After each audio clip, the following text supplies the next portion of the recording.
I think, if anything, we saw Usyk 3 or 4% better. Oleksandr Usyk, for me, I think would have lived with any heavyweight in history. I don't think that Usyk would have lived with Lennox Lewis. I think Usyk was better. I think, Daniel was worse? I think Daniel was worse. Yeah. For context, as a placeholder, he looked a bit disinterested. He looked a bit disengaged. It's a complete mess. When you're trying to get instruction, you need one clear voice. There you go. Yeah. So does that mean you think he swallowed it? I think so. Yeah. I don't feel like this is a fight that he wants. This is not really a big money fight for him. Yeah. He wants more money. I do feel like it's a bad hand. They're being dealt a bad hand. And I believe whatever happens, by next year, I'll be boxing for a world title, so yeah, we'll see. I don't like the way that Jake Paul gravitates to these brilliant athletes and like a moth sucks the life out of them because he gets a benefit of association.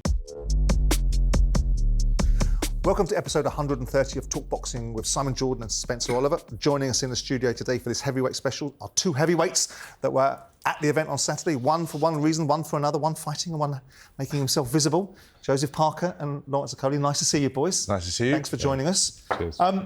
Let's dive straight into it, Spence. Let's jump into it. Daniel Dubois humbled by Oleksandr Usyk on Saturday night. You and I catching a little bit of heat, I think, because we tipped Usyk, qualified tipping of Usyk. Yep. I think it's fair to say. You know, our assessment was, or my assessment was, and I think you concurred with it, was that we needed the very best version of Daniel Dubois and maybe Oleksandr Usyk to be 3 or 4% off for Daniel to have won that fight. I don't think we saw either. I don't think we saw the best version of Daniel Dubois, and I don't think we saw Usyk 3 or 4% off.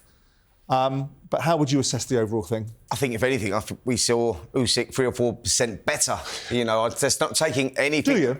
I do. Now, there's a lot of criticism about Daniel, and we'll get into Daniel later on in the show. A lot of criticism about his performances. Let's not take this away from Oleksandr Usyk and the brilliance that he produced there, because we're talking about data and what one guy's got to do and what they've got to change, etc., etc. But Usyk was unbelievable. He controlled the space from the start. He had his lead foot on the outside, which is really important for a southpaw against an orthodox. And his timing was impeccable. He was creating the space and he was creating the openings. And that left hand over the top was the shot, obviously, he'd been working on. For me, a first-class performance. One of the best I've actually seen, Oleksandr. What did you see, Joseph? I think it was a brilliant performance. He controlled. There were times where he was pushed back and he was circling around, but ultimately he was controlling the fight. And when Daniel did something good, he came back 2 or 3 times better. And he's very patient. He showed a lot more aggression and power. And it was, like you said, it was a first-class performance. Very, very good. Was it, boys, the best version of Oleksandr Usyk that we've seen? Obviously, we've seen him in with Fury, and the analysis is that he beats them first time round, he beats them easy the second time round. Yeah. Right? And he takes the data and he computes it and processes it.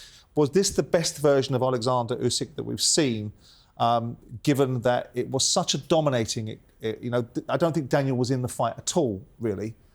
Was this the best version of Oleksandr that we've seen? I feel like Daniel had a few moments where he caught him with the right hand and sort of said, gave Alexander something to think about, but I do feel like this is the best version. Yeah. And he came in a bit heavier as well. I totally agree with that. I think that he dominated from the offset. And even when he was on the back foot, Oleksandr, he was still in control. He was on the back foot because he was doing it for a reason. He recognised that Daniel was holding his feet, overreaching with the punches when he was throwing them, which tells you that he never had the confidence to step in with those shots. And Oleksandr was making him pay with that. It was the little shuffles, the 2 inches in, 2 inches out, to the side. The left hand was incredible. He was waiting for Daniel. He was setting the traps the whole time. And I thought it was a first-class performance. He slowly chipped away from the opening bell. Did anything surprise you, Lawrence, from what you saw? It did. From Alexander's perspective? From Alexander, definitely it surprised me. I saw him in the hotel a couple of days before, and he looked a little bit thicker than the last time I saw him when he boxed. I thought he looked bigger, yeah. Tyson Fury. Yeah. So I thought, he looks a little bit bigger. And his whole energy was a lot more menacing than what I've seen from him. It was a lot more serious. It was a lot more, I'm here to do a job. And then, to go out and do a job in that kind of fashion, I was shocked, because if I was being honest, I believed if someone was going to get a knockout early, it was going to be Dan Dubois, not Usyk. And he did it spectacularly. Because you talked about the way Daniel Dubois, and we'll get into Dubois in the second part of the show, you talked about the way Dubois got to fight, Joseph, when you spoke to me on Thursday about pressure. But let's hear from Oleksandr Usyk, who was talking to talkSPORT. Parker. This time I want a rest. You want a rest? Yeah, I want a rest. holiday. Congratulations, champ. You were absolutely incredible tonight. Did you enjoy that performance? Yeah, I'm very happy. Listen, I'm very happy. I trained hard. 3.5 months. I not look my family, my children. Now I'm a little bit tired, you know. I want to home. You're going to rest now. There's already a tweet gone out from you saying, maybe I fight Moses Itauma as well. Is that true? I don't know. Listen, I don't know, because now I want to think what next. What next? Who my next opponent? Because now I have time and think about my career and the next fight. You're loved in Ukraine, but I really do think you are loved by us here as well, and it showed tonight. Thank you so much. I love UK people because it's a special fans, you know. And you know, the final thing, people are now going to start talking about you as one of the greatest of all time. Does that mean something to you, to be one of the very greatest fighters and heavyweights of all time? Thank you so much, bro. Cheers. Right, you, Mr. Parker, what were you saying to him at the beginning of that clip? What was I saying to him? What were you saying to him? Yeah. I said, congratulations. Yeah. You looked very good. And can I be next? Fight me next. Now, given that you are such an admirer of his and you appreciate the skill because you're an appreciator of skill, what makes you think that you've got the toolkit to dethrone him? I believe wholeheartedly in my ability and what I can do in the ring. I have full confidence that give me a good camp or give me some time to put in the work with Andy Lee and George Lockhart. Want to come up with a good game plan, probably different to everyone else's one, and just work hard. But given you have had one round since March 24, is it the right move for you to take this opportunity rather than having a fight in between it to get yourself into a situation where you're really in the zone? That is a good question, because I've had one fight in 2024, one this year, and activity is key, and he's been very busy, Usyk. What is the reason behind you only having one round, Joe? Like, politics of the sport? I have no idea. You've been knocking on the door, I've been knocking on the door, I've been asking for any fight and every fight. Who knows, right? Yeah, no, I mean, it's tough. I mean, if we talk about heavyweight boxing, there is a lot of politics that goes on behind the scenes. And I feel there's a lot of fighters that say they want to fight people, but they don't really actually want to fight unless maybe they're getting paid a fortune. So it is tough. But I think if we're going to be honest, you know, there's only a couple of fighters that, if we're talking about world titles, that are, let's say, next up deserving, if we're honest, and that's probably yourself and someone like Catterall at the moment, yeah. So what do you think the motivation is for Usyk to continue? I mean, ultimately, if you're in his shoes, right, eventually you're going to put yourself in the way of potentially losing a legacy opportunity. I mean, unless he sails off into the sunset and does what Rocky Marciano was able to do or what Joe Kazagi was able to do, which is go out with an undefeated situation. But, you know, he's beaten Fury twice, he's beaten Joshua twice, he's beaten Dubois twice, he's unified the belts, he's done it twice now. Now, ultimately, what do you think's the motivation? I mean, you come across this man, you know the thinking of these athletes because you are one yourself. Why would he continue? He doesn't need the money. He doesn't need the money. I think it's just the boxing is very. It just takes you in, and you just want to give it everything you have.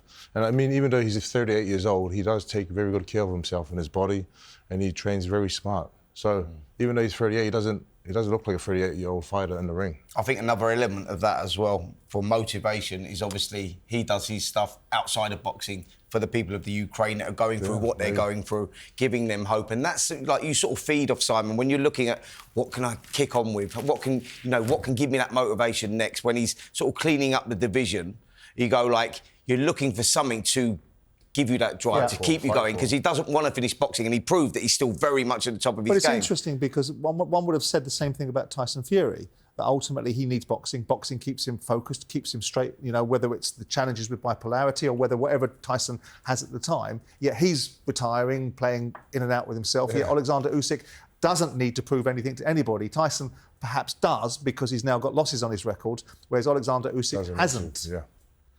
Why do you think, I mean, no, I've already asked you that. Let me rephrase it. Do you really believe that you can beat Oleksandr Usyk? I fully believe, with my whole heart, that I can beat him. Is that a change in direction for you in terms of, would you have believed 4 or 5 years ago? I remember I said to you on Thursday about watching you fight Anthony Joshua at the Millennium Stadium, which wasn't a great fight, and we discussed it with the referee not helping it. Is the belief system in you different now? Very different. Because you were a world champion at that point. Are you thinking differently, more structured in your thinking, or have you changed as a result of your experiences over the last year or so with Andy Lee? Probably the experiences that I've had and the journey that I've been on, and the trainer that I had before and the trainer that I have now. Now there's a lot more, I would say, understanding of what I'm doing every day. There's good structure, right? And I believe with the training that we're doing and everything that we're doing as a team, that I can beat anyone in the world. People don't understand the importance of having that belief and finding the right trainer and giving you that self-confidence, because that's what it's all about with boxing. It's about that confidence and that self-belief and momentum and the fights that you have going into possibly a big fight like Joe's going to have next with, say, someone like Oleksandr, is that he's got the momentum of Zhang, Deontay Wilder. Would you jump straight into a big trainer. fight? Would you jump straight into a big fight, or would you have like a warm-up fight? Well, ideally, you'd have a warm-up fight, wouldn't you? Would I? Because he's going to have his time off. You're looking for a shot anyway, so it sort of makes sense. You think he'll vacate, though, don't you? I feel like he will vacate. Yeah. I don't feel like this is a fight that he wants. This is not really a big money fight for him. Yeah. He wants guys that are making more money. I saw that Turki Alalshikh posted the idea of Moses Atoma. And a lot of people will leap upon that. And I saw Francis on Saturday night. I didn't ask him about it, but I was obviously talking about Daniel, and I think there was a great deal of exasperation in the War on camp about that performance, and we'll talk about that in a minute. But where are you? Do you see that fight ever happening? Because I think that's one of the fights that Oleksandr Usyk shouldn't take, Moses Atoma. But I also don't think it's right for Moses at this moment in time. Well, listen, let's start off with, Oleksandr Usyk is a fight where you get to a stage where you're in the twilight of your career, and he's probably going to have one more fight, if he has one more fight, and that's possibly this man here. But you go, like, at some point... Which, by the way, he's earned. Yeah, absolutely, 100%. But at this, when you've got the young kids coming through, it would be a disaster for Moses Atoma to take a fight against Oleksandr Usyk now, because you've got a kid that's going to potentially be, the next dominant force of heavyweight boxing for maybe the next 10 years. Let me ask you two boys about Moses. I mean, obviously, he's a competitor, he's a rival. He's the young one that's getting a lot of attention and blasting people out. You've just landed in the heavyweights, Lawrence. When you think of Moses Atoma, what do you think of?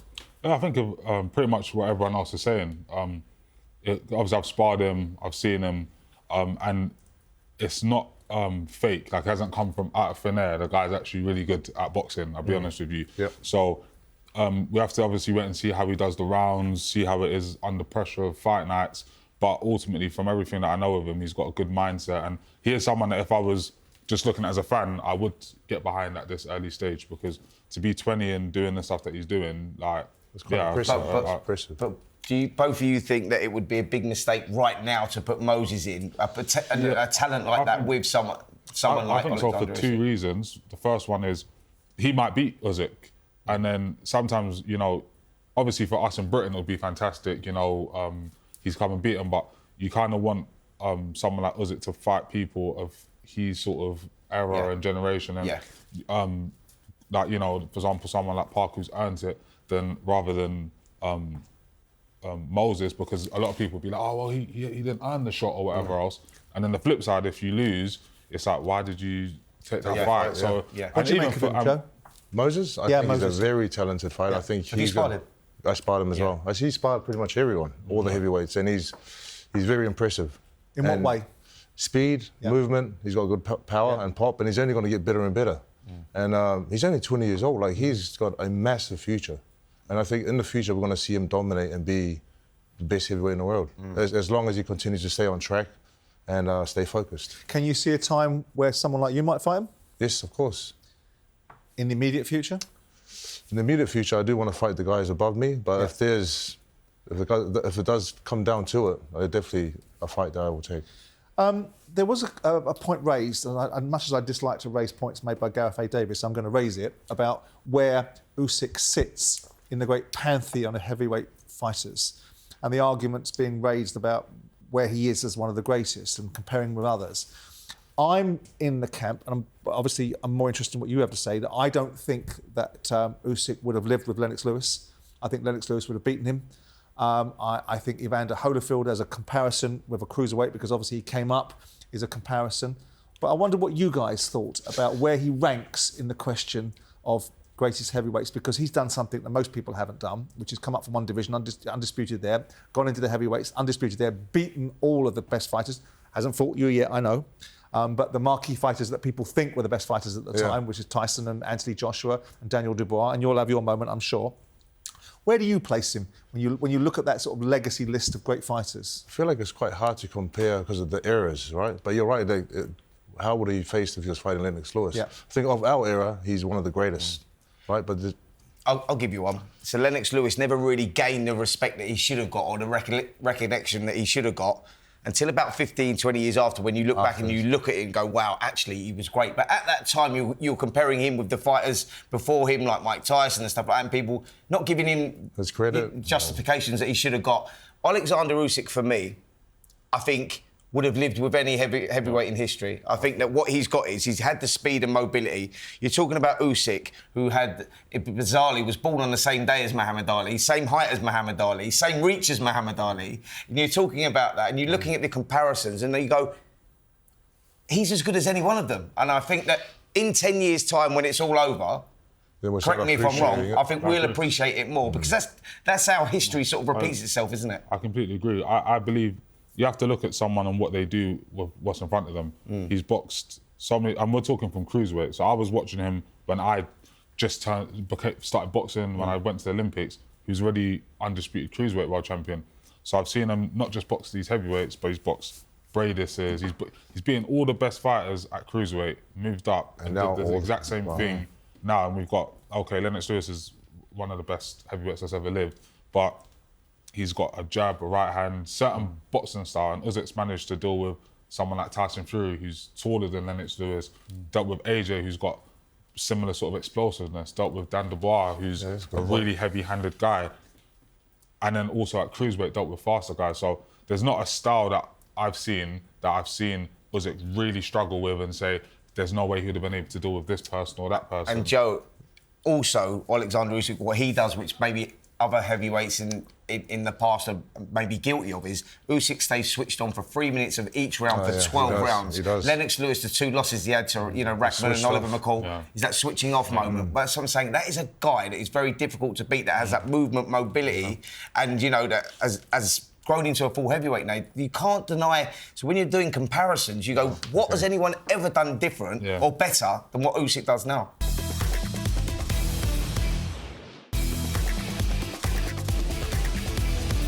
Right, we're going to dig deep now into where it went wrong for Daniel Dubois. Before I ask you guys, let's listen to Dave Allen, who was talking on Fight Night on Saturday. Made to look poor. He was, yeah, of course, because we're saying one of the greatest of all time. He's made to look poor, but Daniel, you can look poor, but this is a world champion with his hands by his chest, following Usyk, stumbling over his own feet, couldn't even cut the ring off. He was poor. I thought it was really poor. Breathing out of his mouth in that third round, wasn't he? He looked Usyk gassed. is fantastic, and Usyk will make anyone look a bit daft. But even if you're looking a bit daft, doing like falling over your own feet, but his hands are by his chest. There's no excuse not to have his hands in the right position. Daniel was beat maybe a minute in. He got hit with 3 or 4 jabs. He was made to miss. At the end of round 1, I believe Daniel's dad was in shouting double jab right and taking over the corner. Don Charles is the trainer. Right. That's Daniel's dad. They've got a great relationship. There's one coach. If I was with Jamie Moore for 10 weeks and my old man came here and started giving me instructions, he'd be told where to go by me and Jamie. It's ridiculous. There were 25 lads in that corner. He's a great coach, Don Charles. Daniel Dubois' father should not be given any instruction. He's not a boxing coach. Whatever relationship they've got, fantastic. He's not a boxing coach. It was a shambles from. It went all wrong for Daniel. Daniel never really got started in this fight, as far as I was concerned. Why? Why didn't he get started? And how bad a night was it for him? He did land a few good right hands in the beginning. First round? First round. Yeah. But then it's similar to what they were saying, where he followed him around, and there was he couldn't really cut off the ring, and he just looked, just looked like he was just trying too hard. Were you surprised? I mean, there was a moment I said to you yesterday, Spence, and I'll throw it to both the heavyweights. There was a moment in the first round where I thought it was a defining moment, and I wanted to see what you thought. It's when he got Usyk in the corner, backed him in the corner where Usyk doesn't want to be, and I thought this is the moment where Daniel's going to step in, let his hands go. He's either going to land, catch one on the way in, or just hit air, but he's going to send out a signal of the momentum that he's trying to pressure. You said to me on Thursday about controlled pressure, but he's got to put it on Usyk and start to dent him. Yeah. That was an ideal moment, and it showed me at that moment in that first round that nothing had really changed from the first fight. Yes. Yeah. I mean, why was that? Why would Daniel have not? He's manipulated or manoeuvred Usyk into that space where he wants him. Never really maximised on the. Yeah. I think it's two things. You have to, obviously, it's one thing to watch yourself fight someone, but it's another thing to get repetitions of it. So when he's in the gym, obviously, we all heard the stories. He's knocking everyone out, X, Y, Z. But you haven't actually planned for those situations. I feel like a lot of it was based on you just got to hit him. You just got to hit him. But it's how do you hit him? How do you position him? The actual boxing part. One thing with Usyk is Usyk isn't such a good fighter because he's just a good fighter. It's because he knows what he's doing in what part. So if you're going to counter it, you have to be able to box your way to those positions. And then, unfortunately, I think a lot of it was based on brute instead of Did brains. you boys expect more from Daniel? I know that we've made the arguments. I mean, Spencer makes the argument that Usyk was better. I don't think Usyk was better. I think Daniel was worse? I think Daniel was worse. Yeah. And I expected more from Daniel. It takes a little bit of either being really fast to be able to get to Usyk, I think, or being an absolute out-and-out brawler. Spence, where are we with Dave Allen's observation about the corner being a mess? Because we've seen this before, right? Frank Warren called Daniel Dubois' dad, Stan, to the corner. It was either against Joe Miller or against Hrgovic. Because Daniel defers to his father. Whether that's right or wrong, he defers to him all the time. Even when he's in a press conference, he doesn't give Don Charles perhaps the currency that he should do. So now we're saying that the corner's a mess. Was it a mess? Well, look, the corner was right in front of us, and Don Charles, look, he accepts that the father is instrumental in Daniel in the ring. He's always been there from the beginning, and so you have to accept it. So yes, Don Charles is the one that should be giving the instructions, and that's what he was trying to do. And Daniel's dad was from the outside shouting in. Now, that's out of Don's hands. So Don is now trying to give these instructions. You've got to calm the fighter down, get him in that moment. Daniel's dad is behind Don, screaming, and Daniel's looking out the ring, looking at him. That's always been the way it is. But is that a mess? What I'm saying is... Of course it's a mess. Dave Allen's saying it's a mess. It's a John complete Fury mess. did the same thing with Tyson Fury. It's a complete mess. When you're trying to get instruction, you need one clear voice. There you go. Calm, clear voice. So it is a mess. Yes. But the issue is, though, that mess works in a different fight against a different person. That's my point, Lawrence. Yeah. Precisely, that's my point. Can I ask you guys a question about preparation for a fight? How big a deal is the events leading up directly before the fight, the hours before the fight? When you're going into a major fight like this, your mindset, your preparation, being prepared for the eventuality that's coming, how disruptive or challenging is anything going on around you that perhaps shouldn't be going on around you? In terms of leading into the fight. Leading up to the fight. So on the day of the fight, on the afternoon of the fight, you're coming into the arena, you're going to get there 2 or 3 hours before, right? Anything going on out of script, does that disrupt the whole routine? Because we talked about Anthony Joshua in the fight against Dubois, not being prepared, getting there too late, not being prepared in the dressing room the way he wanted to, coming out looking like he was haunted by something, and then manifesting that performance. So when you're setting up for an event like this, is every detail and every part of the routine fundamentally important? Can it set you off in a different direction? I think yes and no. I think if you've got the strong mindset and you also believe you're going to win, whatever's happening outside you can lock in. But when it's a fight where you're not 100% sure, you're looking for every single thing to help you. He looks a bit nervous. So if it's going the opposite way and you're now late or you're now, no one's got you water, you're taking in the negative. So you're looking for the negatives elsewhere for someone else. But if you're already in that mindset, as soon as it's happening like that, you're already flustered. Oh no, I'm late. Oh no, I'm... So I think it's more based on your character and your belief in the fight. 'Cause there's a lot of noise coming out about the preparation that Daniel had on Saturday. And the idea, this is what I've heard, and I wonder what your reaction to it was.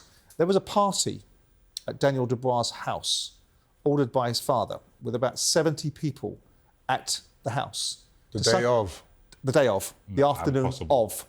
The afternoon was of. Daniel there? Yes. Was Daniel there? Daniel couldn't have been around. And the people that were there were not known to Daniel, to such a point that Daniel actually asked his father if he could go out for a drive because he didn't know anybody there. That is insane. And then, beyond that, You'll see footage of it. The entourage, this party that Daniel doesn't seem to know anybody of, were all coming to the fight, but they weren't allowed in the arena.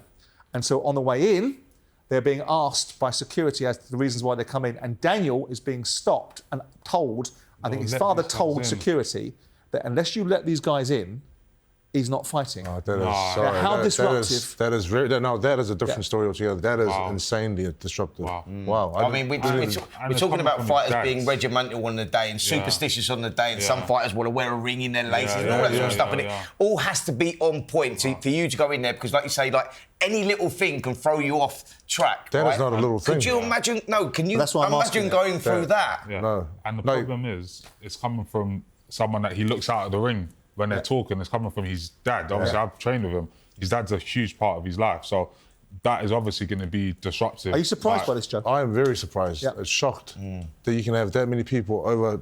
You're preparing for a massive fight. You need rest. You need to chill. You need to get in the zone. And you got this big party happening. Did you see, again, I want to ask about body language and dynamics. When I saw Daniel Dubois fight Anthony Joshua, he came into the ring, which, by the way, I thought was a liberty that he had to come in first, because he was the champion. Yeah. So he shouldn't have been coming in first. In this instance, I understood why he was coming in first, because the 3 belts are with Usyk. But when I saw Dubois come in on the fight against Anthony Joshua, I saw a man on a mission that was full of intensity. When I saw him come in on Saturday, he looked, and I don't want to use this word lightly, but I'm going to use it for context as a placeholder. He looked a bit disinterested. He looked a bit disengaged.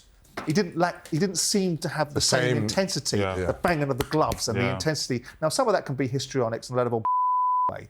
But did you get any sense of that? I did, personally. Did you? Yeah, because once again, I've got a bit of a different insight into Dan, because I've trained with him. So I know every boxing session, he's an intense guy. When it comes to boxing, he's serious.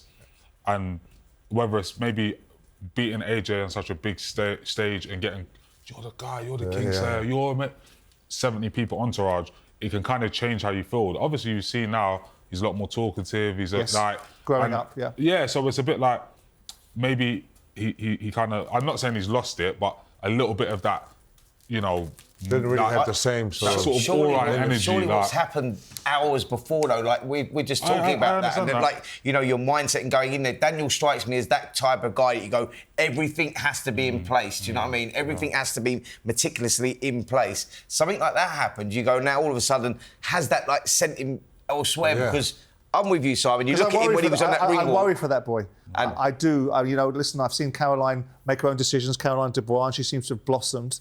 He is very much in his father's thrall. Yes. And I worry for him that opportunities are going to be taken away from him. I want to ask you a difficult question, boys, and I know that it's something you won't like to answer. But you're both going to. I'm going to try and get an answer from you. Do you think he swallowed it? When he got knocked down the second time? Yeah. He was still able to get up. Yeah. I feel right. He was still, you know, even though he got knocked down with a heavy punch, he was still able to get up. Yeah. So does that mean you think he swallowed it? I think so. Yeah. Lawrence? It's hard to say. But if we're going to be, I don't know what he's actually experienced on the ground, but he did seem cool by the count of 10. He was able to walk to his corner and so on. But so I don't want to say he swallowed it, but it was tough. Here's the confusion for me, right? So because I was annoyed that they threw the towel in. No. And I said, this is an undisputed heavyweight champion. You're fighting for the undisputed. You want to go to the I'm going to tell you why Don Charles threw the towel in. I've not spoken to Don about this, by the way, but I think that he's thrown the towel in because he's recognised Daniel's not getting up. And you boys are right? So we're gladiators, so we go down. No matter what, you get up, you're falling around, whatever. But Daniel looked like he was in focus. No, he's looking at him. But he was not looking at the corner, he was looking elsewhere. So he's taking an instruction from someone, isn't he? That's what I'm thinking. And I don't know this because I've not spoken to him, but I'm looking at him and he's looking and I'm thinking... He's nodding, He's not going to get... So Don Charles has taken that decision, and fair play to Don for doing this, he's not getting up. So to take the heat off him for us having this debate now, I'm going to let the towel go.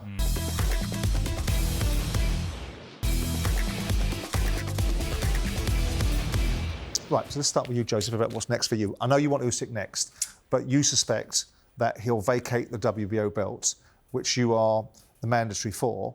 So where does that leave you? Does it leave you with Derek Chisora? Does it leave you with Ajit Kabayel? Who else is available? I mean, Ajit Kabayel... Moses Atoma's the number one, though, after you, isn't he? Moses is number one, yes.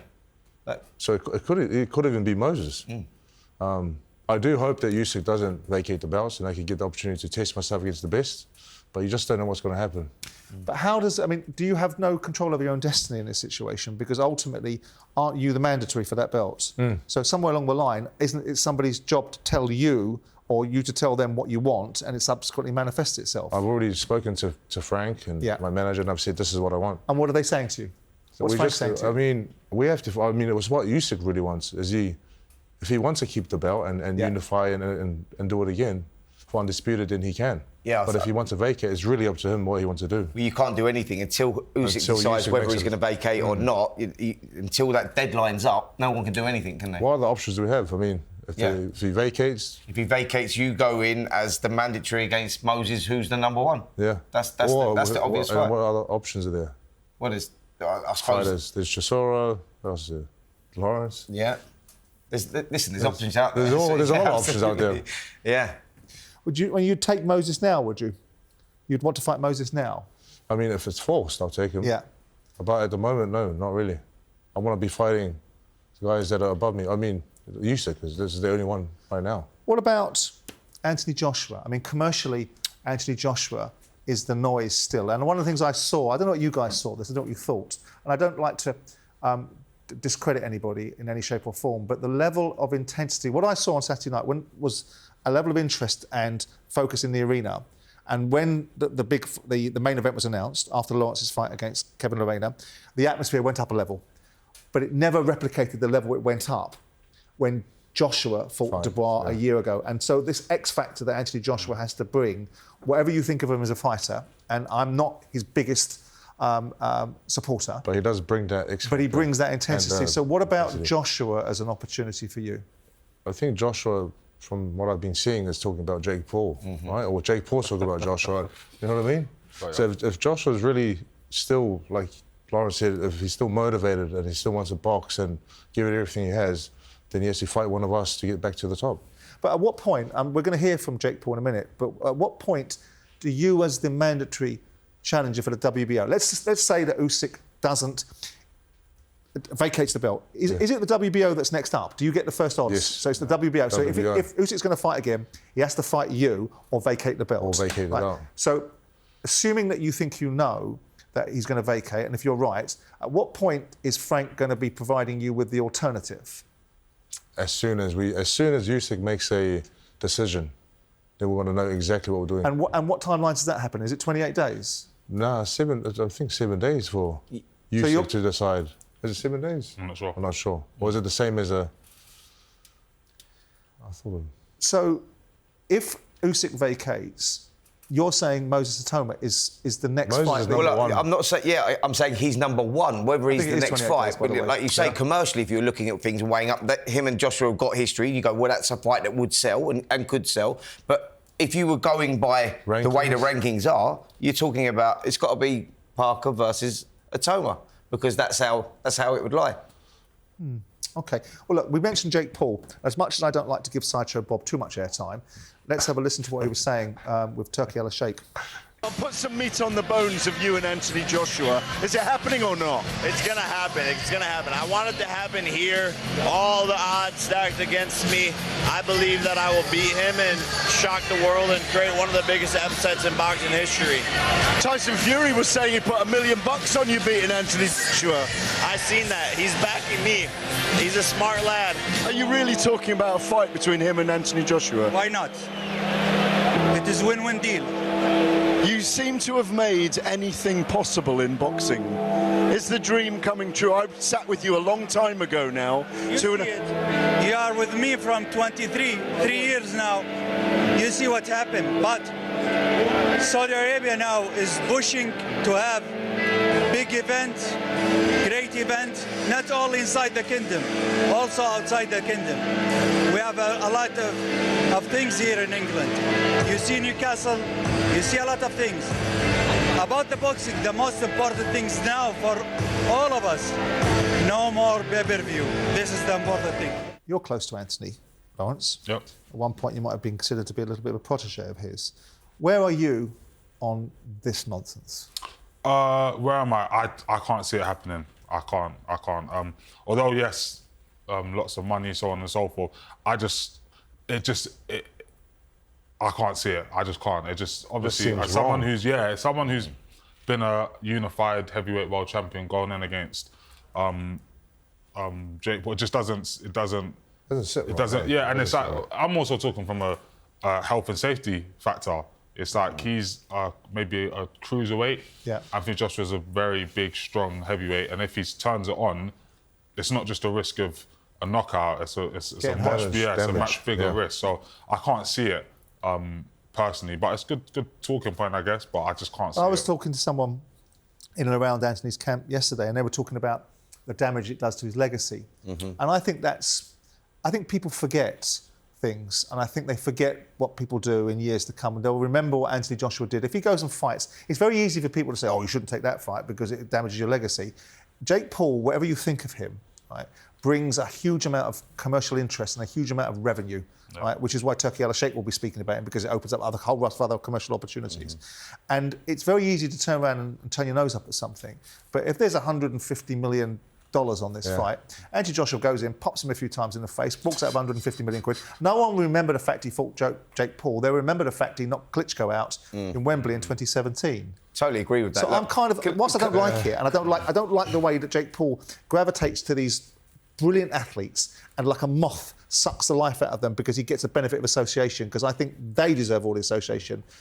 But he is a and there is opportunity there, isn't there? Listen, commercially, of course it works because it'll be huge and there'll be a load of money on the table. And for Anthony Joshua, it's like sort of, he's going to get rewarded very well with no risk, minimal risk, no risk at all. He's going to go in there and he may then put all this stuff to bed with Jake Paul and calling out all these different champions, etc., etc. So, of course it works. And when you're talking about, the credibility that Joshua's going to get, he's not going to get none now, but are people going to remember that? Of course they're not. Like, when he goes on to do what he does, didn't Muhammad Ali have some sort of strange fight in the middle of his career? Didn't he box? Yeah, he did. He boxed some non-boxing guy and whatnot. Like, people don't remember that. That's what I'm saying. Look, us as boxers, we don't remember stuff like that. It was replicated in Rocky. So, he did a version of Fighting Thunderlips, didn't he? So we all know that happens. Absolutely.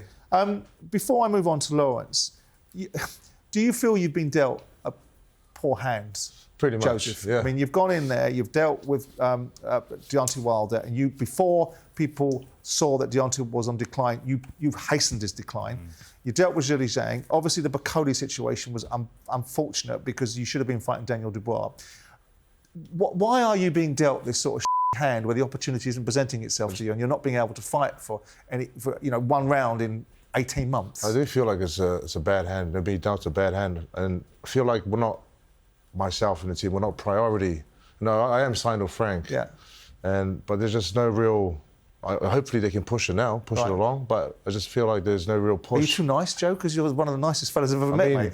And how can there be, like, when you're looking at like where you're ranked and the momentum that you've had and the wins that you've had, you go, surely like it makes sense, because any boxing fan that you see tweeting about anything or on Instagram or whatever, it's like your name pops up. Who's next? Joe Parker, Joe Parker, Joe Parker. So surely there's some commercial value there. I think I do think Frank is trying, but just since February, since the fight with Okolie, I've just been asking, just give me a fight. I want to fight. As a fighter, you want to fight 3, 4, 5 times a year. Obviously, that's not going to happen. But the more times you fight, the better it is for you. I mean, if anyone's going to resolve it, I mean, one thing that Frank does is make great fights, doesn't he? And matches heavyweights. Fights, yeah.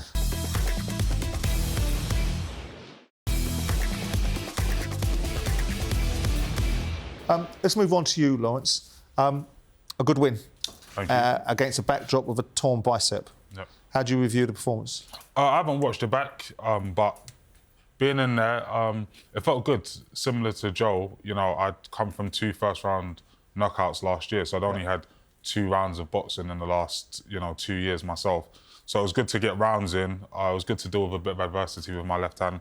And also, if I'm honest, this guy's a world champion at Bridgeweight right now. I know you don't like the Bridgeweight that much, but he's a world champion. He's got a good tight guard. Yeah.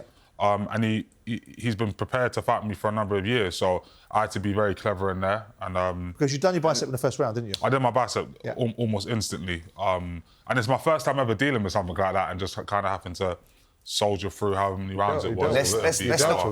let's not forget what a danger man Kevin Lerena is. We remember the problems that he gave to Daniel Dubois and Justice Hooney last time. He had Hooney in terrible trouble in the 2nd and the 10th round. So he's one of those fighters that he punches when you punch, and that makes him dangerous. But what you done, and which I thought was brilliant, me and you had that conversation, didn't we, Sunday morning, Simon? I said, look, the way Lawrence dealt with that, one with the torn bicep, which is, for anyone that doesn't know, that the pain is excruciating.